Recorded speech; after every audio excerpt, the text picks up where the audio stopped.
오늘 새벽에도 하나님의 은혜가 저희 여러분에게 함께하기를 기원합니다. 1절 말씀에 예수께서 이 말씀을 다 마치시고 종말의 징조에 대한 말씀을 다 하신 다음에 제자들에게 이르시되 너희가 아는 바와 같이 이틀이 지나면 유월절이라 인자가 십자가에 못 박히기 위하여 팔리리라 하시더라. 예수님께서 다시 한번 자신이 십자가에 못 박혀 죽으실 것을 말씀하십니다. 그런데 그 과정을 이전과 다르게 구체적으로 알려주십니다. 언제 이 일이 일어나는가? 6월절에 일어날 것이고 그때 무슨 일이 일어날 것인가? 자신이 팔리는 일이 일어날 것을 말씀하셨습니다. 이렇게 말씀하실 때에 3절에 그때 대제사장들과 백성의 장로들이 가야바라 하는 대제사장의 관정에 모여 예수를 흉기로 잡아 죽이려고 의논하되 말하기를 밀란이 날까 하노니 명절에는 하지 말자 하더라. 정작 예수님을 잡아서 죽이려고 하는 이 사람들은 이 일을 6월절에는 하지 말자라고 말하고 있습니다. 그러니까 두 장면이 대조가 되는 것이죠. 예수님께서는 6월절에 일이 일어난다 하시고 이들은 지금 6월절에는 하지 말자라고 얘기하고 있습니다. 결과적으로 어떻게 됐습니까? 6월절에 예수님께서 말씀하신 대로 일이 일어났습니다. 이걸 보면은 결국 사람이 마음으로 자기의 길을 계획할지라도 그 걸음을 인도하시는 이는 여호와시니라 라는 말씀을 다시금 깨닫게 됩니다. 결국 일이 되게 하시고 일을 이루시는 분은 하나님이신 것이죠. 예수님께서 계속해서 제자들에게 자신의 죽음을 말씀하십니다. 6절부터는 한 여인이 예수님께 향유를 부은 사건인데 모든 복음서에 다 나오는 이야기입니다. 근데 약간씩 다른 부분이 있어서 서로 다른 이야기라고 생각할 수 있는데 같은 이야기입니다. 6절 말씀에 예수께서 베다니 나병 환자 시몬의 집에 계실 때 베다니는 나사로가 사는 곳입니다. 그곳에 나사로의 집이 아닌 시몬의 집에 가셨습니다. 근데 그 집은 나병 환자의 집입니다. 어쩌면 이 베단이라는 동네가 나병 병자들이 사는 곳일 수 있습니다. 나사로가 죽었을 때 걸렸던 병도 이런 종류의 병이 아닌가 생각할 수 있습니다. 예수님께서 나병 환자 시몬의 집에 가셨습니다. 그런데 모든 병든 사람은 그 특유의 냄새가 있지요. 식사하는데 그런 냄새가 나면 식사하는 게 힘들지요. 그래서 7절 말씀에 한 여자가 나사로의 동생 마리아입니다. 매우 귀한 향유 한 옥합을 가지고 나와서 식사하시는 예수의 머리에 부으니 이게 뭐냐면 식사하시는 예수님 머리에 아주 뜬금없이 그냥 왈칵하고 향유를 들이부었다 그런 얘기가 아닌 것입니다. 본래 이렇게 집에 오면은 손발을 씻고 정결하게 하고 식사를 해야 하는데 이 집에서 그런 준비를 안 한 겁니다. 누가복음을 보시면 예수님께서 이렇게 말씀하셨습니다.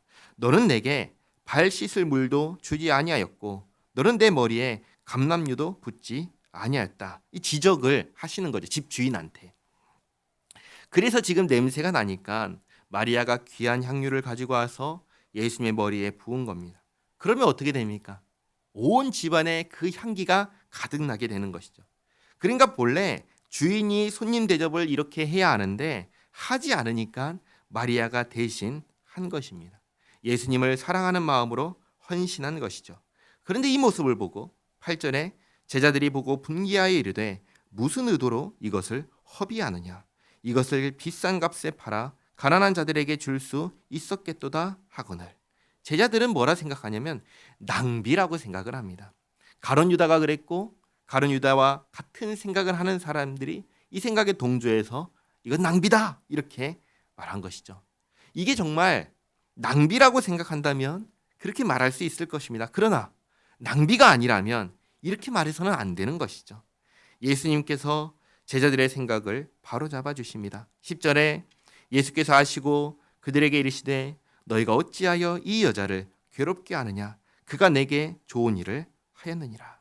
본래 손님 대접을 이렇게 해야 되는데 주인이 하지 않으니까 대신한 겁니다. 잘한 것이죠. 그래서 그가 내게 좋은 일을 하였다. 11절에 가난한 자들은 항상 너희와 함께 있거니와 나는 항상 함께 있지 아니하리라. 이게 중요한 것이죠.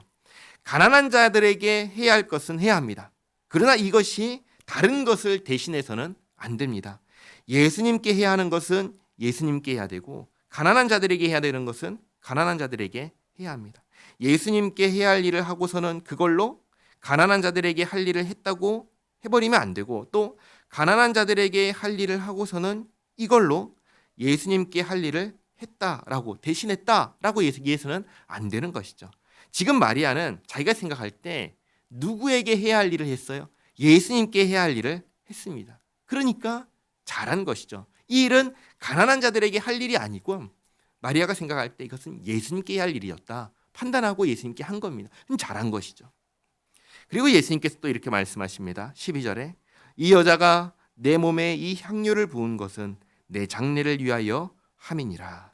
예수님께서 한 가지 의미를 더 가르쳐 주시는데 바로 자신의 죽음입니다. 예수님께서 계속해서 반복해서 제자들에게 알려주십니다. 그러나 제자들이 예수님의 이 말씀을 얼마나 주목하고 있는지는 모르겠습니다. 예수님께서는 이 여자가 한 일은 예수님께서 죽으시면 몸에 바를 향유를 미리 부은 것이다 이렇게 가르쳐 주십니다. 이 일을 통해서 다시 한번 예수님께서는 자신이 죽으실 것을 가르쳐 주십니다.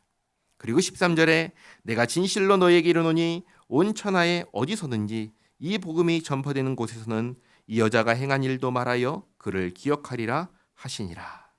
그래서 복음서 전부에 이 일이 기록되어 있습니다. 오고 오는 모든 사람들이 복음서에 기록된 예수님의 행적을 보면서 이 여자가 마리아가 행한 일을 다 알게 되었습니다. 자, 이 일이 있고 14절에 그때 12 중에 하나인 가룟 유다라 하는 자가 대제사장들에게 가서 말하되 내가 예수를 너희에게 넘겨주리니 얼마나 주려느냐 하니 그들이 은 30을 달아주거늘. 예수님께서 오늘 말씀 초기에 자기가 팔릴 것을 말씀하셨습니다. 이 일을 누가 하는가? 가룟 유다가 하는 것이죠. 가룟 유다가 예수님을 파는 것입니다. 16절에 가룟 유다가 그때부터 예수를 넘겨줄 기회를 찾더라. 정리하겠습니다. 오늘 예수님께서 거듭해서 제자들에게 자신의 죽음을 말씀하십니다. 그리고 베다니 문둥병자 시몬의 집에서 식사하실 때 마리아가 귀한 향유옥합을 깨서 예수님의 머리에 붓습니다. 예수님께서는 이 일을 가지고 또다시 제자들에게 자신의 죽음을 말씀하셨습니다. 분명히 예수님을 죽이려고 했던 사람들은 명절은 피하려고 했습니다. 그러나 예수님께서는 이 명절에, 유월절에 자신을 죽일 거라고 하셨습니다. 어떻게? 서로 다른 생각인데 이들은 명절에 하지 않으려고 하는데 어떻게 예수님께서 말씀하신 대로 명절에 이 일이 일어날 수 있을까 싶었는데, 예수님의 제자 중 한 사람이 가룟 유다가 예수님을 팔려 하면서 정말로 예수님께서 말씀하신 대로 유월절에 예수님을 죽이는 일이 일어나게 되었습니다. 이 일을 통해서 우리가 한 가지 분명한 사실을 깨닫습니다. 무엇이냐? 하나님께서 어떤 일을 하기로 작정하셨다면 반드시 그 일이 일어나고야 이루고야 마신다는 사실입니다. 그리고 우리가 기억해야 되는 것이 한 가지 있습니다. 다 알고 있는 것입니다. 왜 예수님께서 이렇게 십자가에서 죽으셔야 했느냐라는 것입니다. 그 이유는 한 가지지요. 우리를 우리의 죄에서 살리기 위해서입니다. 이것을 기억하시기 바랍니다. 우리는 예수님의 생명으로 구원받은 사람입니다. 우리는 예수님의 생명으로 죄값을 다 치른 사람입니다. 우리는 예수님의 생명으로 하나님의 백성이 된 사람입니다. 나는 예수님 안에서 하나님의 자녀입니다. 이 사실을 기억하면서 하나님의 자녀로 주님 맞이할 준비를 하면서 하나님께 영광 돌리며 살아가는 우리 모두가 되기를 바랍니다. 기도하겠습니다.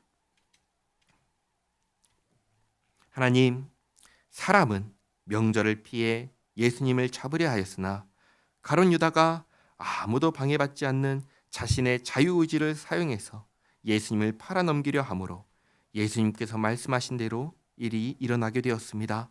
사람이 무언가를 계획할지라도 결국 일이 되게 하시고 이를 이루시는 이는 하나님이신 것을 다시금 깨닫습니다. 그러나 하나님, 모든 일이 하나님의 뜻대로 되신다면 굳이 예수님께서 죽으셔야 했는가, 그런 생각도 하게 됩니다. 그러면서 우리가 감당해야 할 죄의 무게가 이렇게 크고 심각한 것임을 다시금 깨닫습니다. 하나님, 우리가 무엇이기에 소중한 아들 예수님의 생명을 내주시면서 우리를 살리시고 백성 삼으시고 자녀 삼으셨나이까? 말로 할 수 없는 은혜에 감사드립니다. 하나님, 예수님께서 베푸신 은혜와 사랑을 기억하며 예수님을 사랑하는 마음으로 향료값을 깨뜨려 부었던 마리아처럼 하나님, 이 사랑과 은혜를 받은 자로서 감사하며 살겠습니다. 주님께서 하라 하신 일들을 기꺼이 행하며 더욱 행하며 주님께 영광 돌리길 원합니다. 우리를 사용하여 주시옵소서.